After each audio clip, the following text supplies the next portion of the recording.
Welcome to another transfer tips video ahead of Game Week 5. I'm going to be covering the players to buy, hold, sell and skip. If you enjoy this video, be sure to give it a like and let's get this over 200. And we'll also be aiming for 13,000 subscribers. So let's just get straight into this one and I hope you enjoy it. First buy of this video is Luis Diaz. I'm quite impressed by his start to the season. He just faced one of the worst teams, if not the worst, in the division, but still a very impressive performance, 14 points, and his ownership is 25.9%.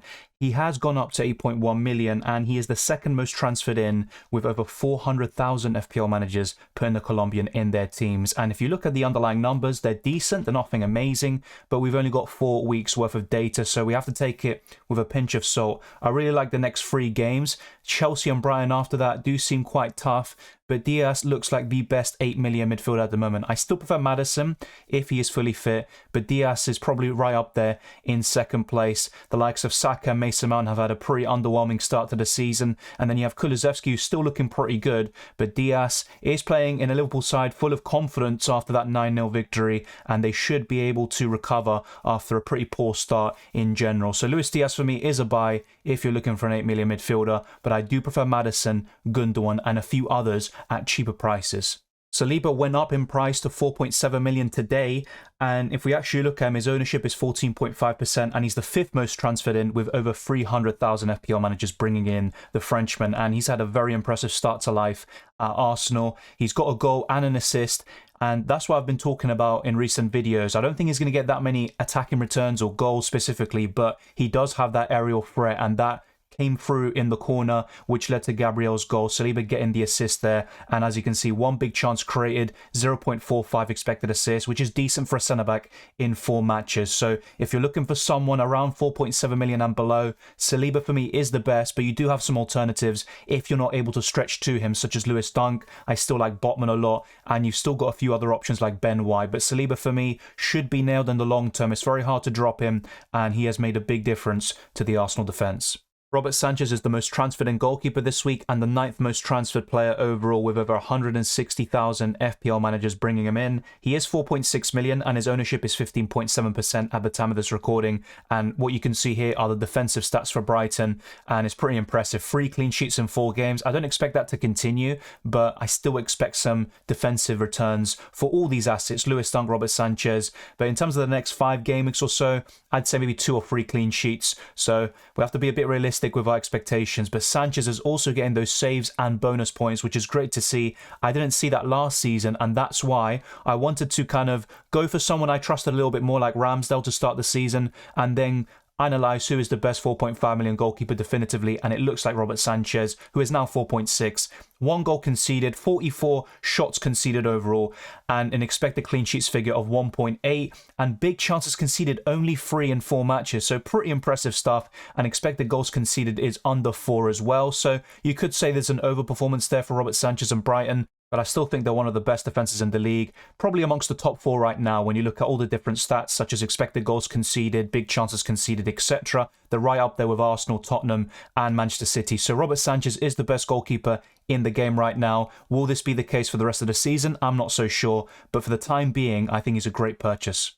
We're now on to the hold section, and Mohamed Salah is going to be the big talking point after blanking in a 9-0 victory. I'm going to stop saying it now because I've said it so many times in the videos and streams. It happened. It's an all-time low for Salah, but I still think he's a great captaincy option even, especially if you don't trust Erling Haaland to get the minutes against Nottingham Forest. Now, if we talk about Erling Haaland, he is the most transferred in player this week, but he could be benched against Nottingham Forest. I've currently got the Norwegian as my captain, but I might slowly deviate away to Salah because of the expected minutes, and I think he will bounce back with a goal or 2 against Newcastle. It's a tough game on paper, but Liverpool should still win that for me, and Salah has some good underlying numbers. An expected goals figure of 2, he's got 2 goals, his expected assist is 1.28, and 4 big chances. He missed an open goal against Bournemouth, but I think he will get the returns in the next few games, and I think he's worth holding. Would I take a -4 to go from Salah to Haaland?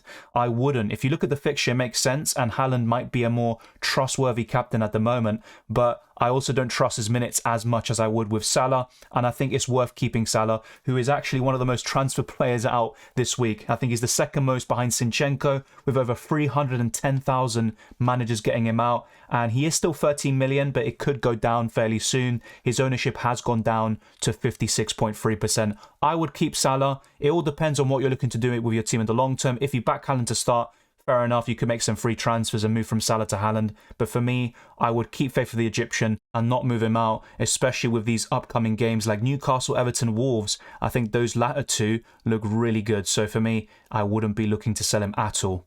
I discussed İlkay Gundogan last week when I was talking about Wilfried Zaha as an alternative to him, and despite the fact they came off the bench for a 29-minute cameo in Game Week 4, he started the first 3 games with 77, 64 and 90 minutes respectively. He is 5.2%, so he's a great differential in terms of ownership. I still think he's a good purchase, and if you do have him and you're looking to maybe sell him to someone who's more nailed, I would still hold on to him. I think he is definitely worth it, and a lot of you will be considering going from Gundogan to Bernardo Silva.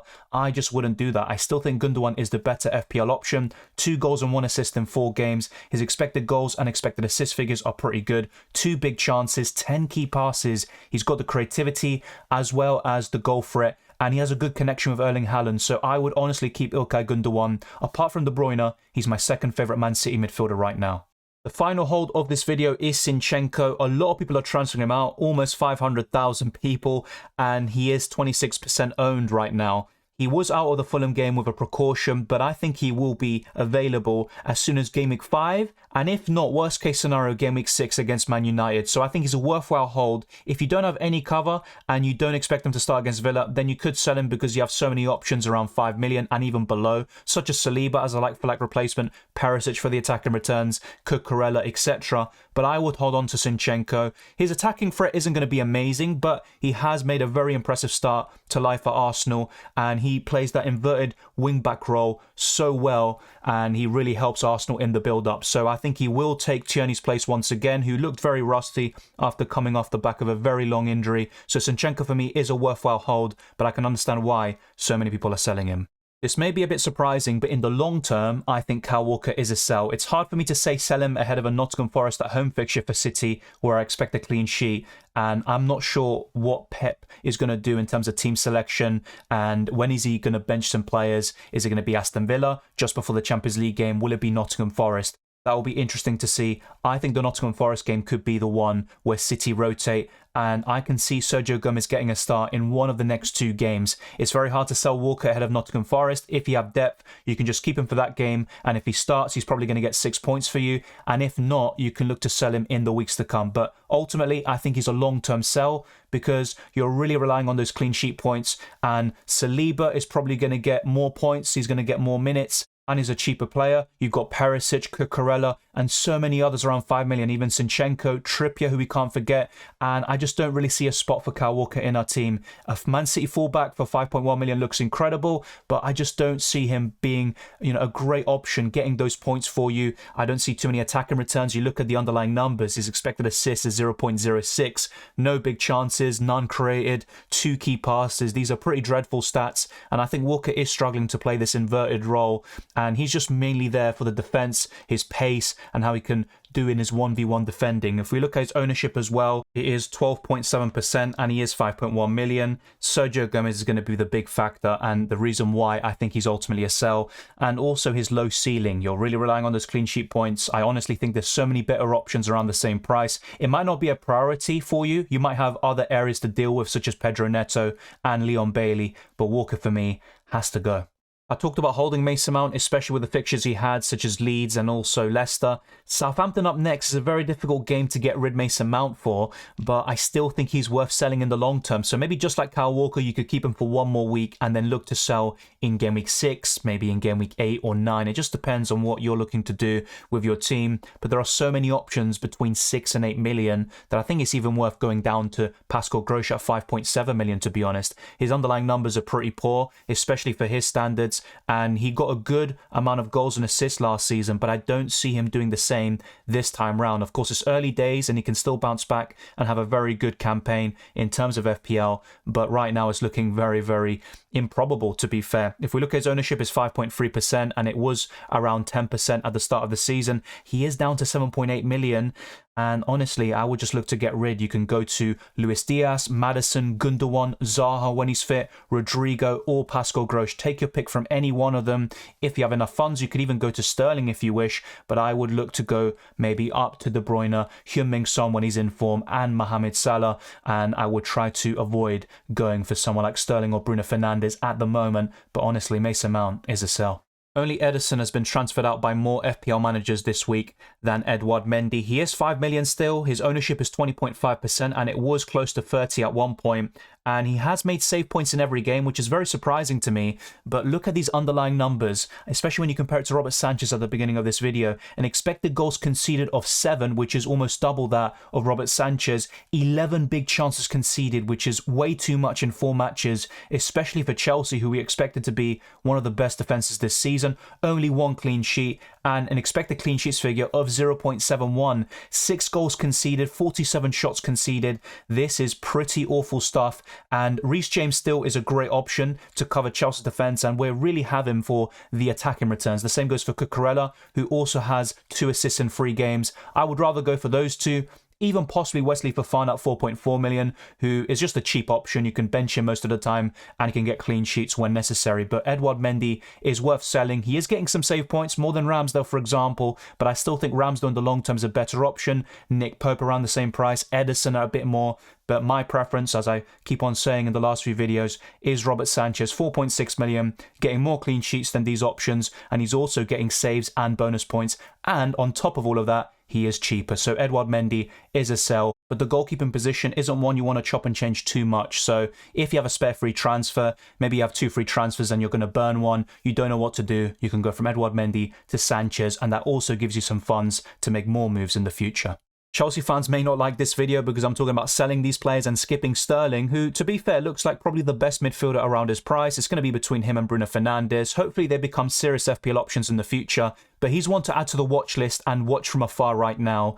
I wouldn't go for him just yet because he looked incredible against Leicester. He got 15 points. He hit the post as well. He's got some decent underlying numbers, 3 big chances. He's always going to be there because of his positioning, but I think there are better options if you go to a higher bracket. And also, I prefer having an 8 million midfielder potentially, or Zaha, Gundogan, etc., and spreading the funds a little bit more compared to having Sterling, who I think is at an awkward price point at 9.9 million. And if we look at his ownership, is 6.1%, so he is a nice differential and he can get these explosive returns from time to time. He's got 19 plus goals and assists in every single season since the 2016-17 campaign, so he can get those returns for sure, get a lot of FPL points. He's going to be the main man at Chelsea up front, but I still would look to skip him right now and just watch from afar. He's definitely on the watch list and he can be one to seriously consider in the weeks and months to come. Roberto Firmino always seems to have this performance in him every single campaign. Last season it was Watford, this time around it's Bournemouth. 2 goals, 3 assists, 22 points overall. It's absolutely incredible. An expected goals figure of almost 2. His expected assists is almost 1. 3 big chances. These are good underlying numbers, especially considering his poor performances in the first 3 game weeks of the season. He's 8 million. He's owned by 2.6% of the game and over 100k transfers in for him, but I just don't see it. I still don't think he's going to continue this long term. Nunez is going to be back from suspension and it's going to be maybe a bit of rotation between the two. Once Nunez is fully settled in, I think he's the main striker. They bought him for so much money anyway, it'd be a surprise if he's always benched.